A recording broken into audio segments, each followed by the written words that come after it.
is a talent problem. And even though I respect our current crop for their level of passion, because that's what it takes to continue to represent this Nigeria, this poorly run Nigerian setup.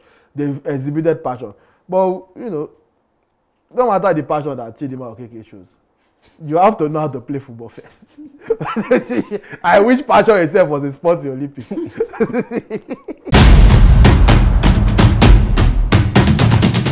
The Super Falcons of Nigeria crashed out of the 2024 Olympics, and they could not have picked the worst way to do it. 3 games played, all lost, nothing to write home about. But the question is, who can be blamed for this pathetic showing? Well, I am Anishilowo, Jimmy Anishilowo. This is Crossfire, brought to you by LiveScoreBet, and I'm here with Tunde and Tosin as we discuss this. So today, who do you think we can blame for the Super Falcons' pathetic showing at the Olympics? First of all, you have to give me my due credit for sitting down here and telling you what was going to happen. But I don't even need credit for predicting. It's like predicting that the sun will rise. When you are drawn in a group against Japan, Brazil, and Spain, that's 3 top 10 teams according to the current FIFA Women's World Rankings. I did not make that up. Those 3 teams are in the top 10. When you are in that kind of group and you are the Super Falcons of Nigeria, you don't really have it. You are destined to crash out of the group stages. I said you were going to finish 5th in a group of 4, and which is precisely what happened. But if I had to narrow it down, ultimately I will put it on the players. Because as critical as I've been of Randy Waldrum in the past, is because the way he sets up his teams, for a change, we actually saw them create good chances in this tournament. So I can't really blame the coach for that. It's the players that failed to take the chances when it mattered the most. Against Brazil, we had 2 big chances, missed both. Brazil had 2 big chances, they scored. And that was ultimately the difference. We were dominating that game until Brazil scored, and then the tide shifted. Same thing against Spain, where we came out to play for a draw. But Ronaldo kept us in the game for as long as she could. And even though we did not create much against Spain, we could have gotten something out of that game. So we cannot really come here and blame anybody else when the players themselves. Rashida Ajibade was fantastic in the first half against Brazil. Probably the best I've seen her play for the Super Falcons. And she has been our best player for quite a while. But from the second half to the match against Spain to the game against Japan, she never hits that height again. So when your key players are, Zato Shuala did not even start the first game. So when your key players are not doing what, they are not performing to their regular level, there's really nowhere else you can really, in my opinion, there's really nowhere else you can put the blame. Yes, there's plenty of blame to go around. It's Nigeria. Blame everybody. Blame from the presidency to the local government. I even blame Tosin because it's part of people that give them false hope. Me, I knew that Paris 2024 was a tourist activity from a Super Falcons perspective. Just go there, participate in the opening ceremony, enjoy the games, watch. If you want to watch football, watch other teams play. That one I able play. I hope you don't regard that one as football. They need to find another sport. They need to find another name to call that thing that we did against Spain. That this can't be football. It's got to be something else. I've never. At least the point of football is that 2 teams are trying to beat each other. Not that one team just lies down and plays dead. No, they were not even defending. If they were defending that, you say it was just a case of see our keeper. Try if you can kill her. It's like that scene in Shaolin soccer where the keeper will don't do like this. That's what they basically were doing for Ronaldo. Say you can score me. Try. We get keeper. Try. Just try. Pass. Go try your luck. And Ronaldo did her best. She's the only player that can say that she's exempt from blame. When we face Japan, those ones don't even play games. Those ones don't send us. Even though we came into that match with a mathematical chance of actually qualifying. So it is what it is. At the end of the day, we have to realize we are good. The teams are just significantly better. That's what. No matter if you like talk about administration, if you like talk about coaching. Let Pep go coach Luton Town to win Premier League. At the end of the day, quality matters. There's nothing that you will coach. You don't have anybody that's as good as Paraluelu. There's nothing that you will coach. You don't have anybody in midfield that's as good as Aitana Bonmati. That's just the simple truth. So it is what it is. It doesn't matter. It is a talent problem. And even though I respect our current crop for their level of passion, because that's what it takes to continue to represent this Nigeria, this poorly run Nigerian setup. They've exhibited passion, but no matter the passion that Chidinma Okeke shows, you have to know how to play football first. I wish passion itself was a sport in the Olympics. But if it's to do the talk now, we will see you. No, that one is conversion for Rani. Who is to blame? I think that is the players more. I think the blame can go around, but I think that the players should take this on the chin and just move on. All right. So Tosin, Tunde has apportioned his own share of the blames. Let's hear yours. Yeah, so people always accuse me of not being patriotic to the Nigerian cause anytime I actually predict that the Super Eagles or the Super Falcons will not do well at a tournament. So I decided, to have a portrayal of optimism towards this tournament, towards the Olympics. But deep in the back of my mind, I always knew it was always going to be a very, very tough sell. Obviously, Brazil, the Copa America champions, Japan, 2011 world champions, and the reigning world champion, Spain. But I thought if they could actually finish in third place and get one of those third place tickets, is a win. But if we are going to apportion blame, let's apportion blame correctly, please. Ever since Randy Waldrum has become the coach of this team, a job he got in mystery because nobody knew him based on his accolades with the NCAA in the USA. And he took Nigeria to the WAFCON with a very decent team and finished fourth. We all remember that. Then he got another opportunity with the team at the World Cup. And people see it as a win. I predicted that they should get out of the group. He predicted they won't. They got out of the group and got to the game against England and reached into... England were down. A player, James, sent off. And do you know what Randy Waldrum did? Reached into the deep pockets of Satan and brought out some of the most demonic football you will ever see. Stifling the game when you are supposed to press the advantage, being a player up, and we got knocked out on penalties in a game we should have won. Then what does he do at this tournament?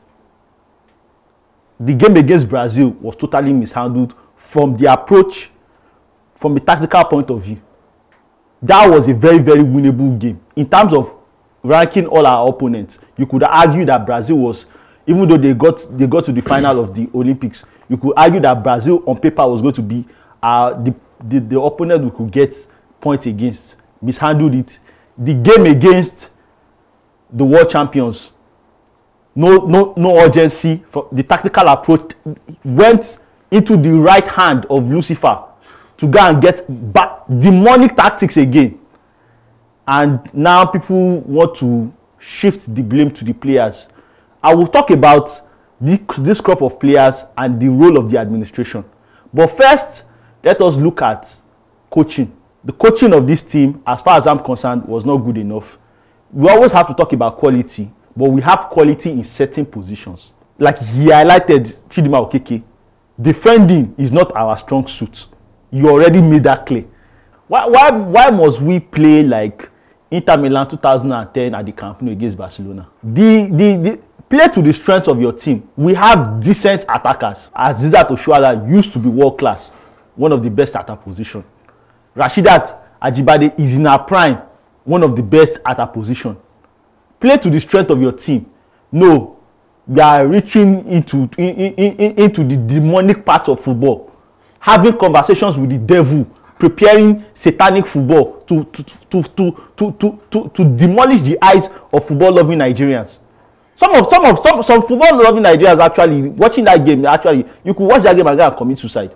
Like, is that bad? So the way I see it, coaching was a major detriment to the chances of this team, which I said could progress from the group.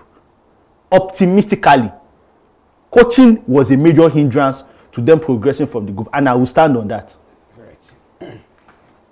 So today, the blames have been apportioned and all of that. But let's say now that you could turn back the hands of time to the start of the Olympics. What do you think they could have done better to change the results? You go just the stress Dr. Strange. Because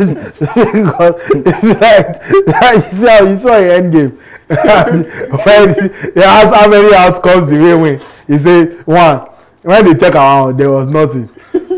They see, if you like, go back to, you would have to probably go back to like 20 years prior and stop Spain from developing their current set of players, because there's nothing that you as Nigeria want to do.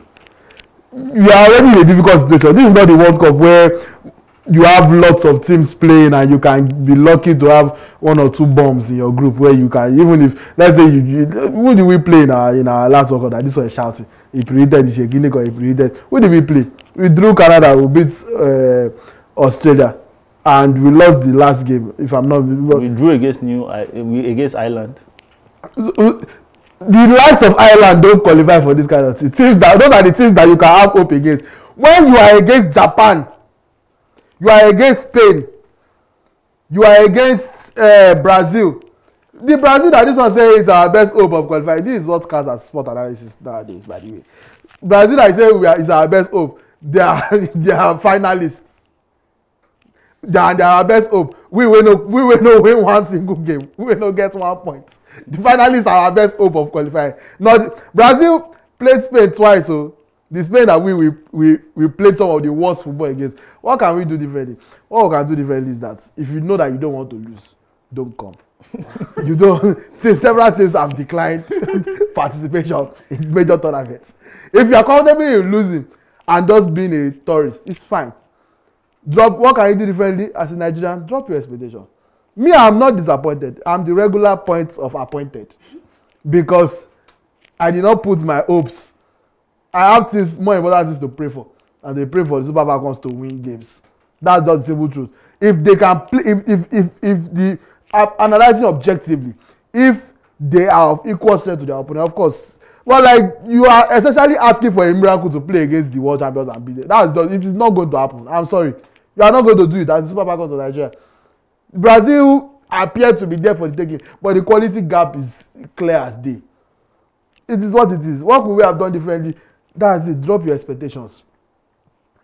Appraise your team normally, because I know that Nigerians, represented by this man over here, have delusions of grandeur. It's in our DNA. We always believe that. That's how when we were watching on them, that someone say, I'm sure if you look around this Nigeria, you see someone that can run a sub 10. It seems as though you will see a regular person on the street that can run a sub 10. I don't think you know what you are talking about. But that's how the average Nigerian thinks. No matter where they school or where they work, that's how they all think now. That's why somebody can come and tell me that you think that we have quality that is comparable to what Spain is doing, quality that's comparable to what Brazil is doing, or quality that's comparable to what Japan have been doing, not even that they just started. So what could we have done differently? I've given you my 2 best options. Keep your expectations low, and if you know that winning is important to you, which you should not be, well, we should just be happy to be part of the elite at this point. We are the worst of the very good teams. We are competitive among the medium teams. We are the very best of the bad teams. That is an honest appraisal of where we are. Both in Super Falcons and even those ones, even among the bad teams, they are still struggling. So that's just it. I don't remove your hope from Super Falcons. If winning is too important to you, just don't go. It's not by force. Tosin, same question to you. What do you think could have been done differently to change these outcomes? And now I'll address the second part of my point, which is football administration in Nigeria. You know how I said, like, and obviously people have labeled me an enemy of progress of Nigerian football just because I said the Super Eagles will not win the Africa Cup of Nations, just because I said the Super Eagles will not qualify for the 2026 FIFA World Cup. And good reasons. And I laid out my reasons for it, and I have talked about the development of football in Nigeria, the stagnation of football in Nigeria at a developmental level. And when you look at where Nigeria is as a country, and the same analogies can be applied to our sports, where we are is not where we are supposed to be. In fact, you could actually make an argument that we've taken meters back in terms of, like, you look at the Super Falcons of Nigeria, which is supposed to be the most premium brand of women's football in Nigeria. And after dominating for years of African women's football, we got to a point whereby our feet is now shaky. Why? We are supposed to progress beyond local champions to start competing with the elites in Europe and South America. You understand? But we find ourselves in this position because of leaders that do not have foresight. Leaders that only think about embezzlement. Leaders that only think about improving the standing of their stomach. And that is why some of us who are passionate about this, we say this stuff in risk of our sanity and the abuses that are going to be rained upon us. And I keep saying it. Yes, I talked about the need for improvement of coaching. But also, if you are complaining about the quality of the team, as at its present standing, the present standing of the team, some of the players who have actually defined the Super Falcons era, most of them are already fading out. Age catches up with everybody. At the end of the day, Osinachi Ohale is not the player she was 10 years ago. Onome Ebi has retired or been shunted out of the team one way or another. Asisat Oshoala has been having multiple injuries, and obviously age is catching up to her at the end of the day. She's still very much a very, very good player, but we all can see that this is not the Asisat Oshoala of at least even 3 years ago. How old is she? She's 28. But like age is catching up to a 28-year-old. At the end of the day, you can't compare the metabolism and the anatomy of a woman to a man.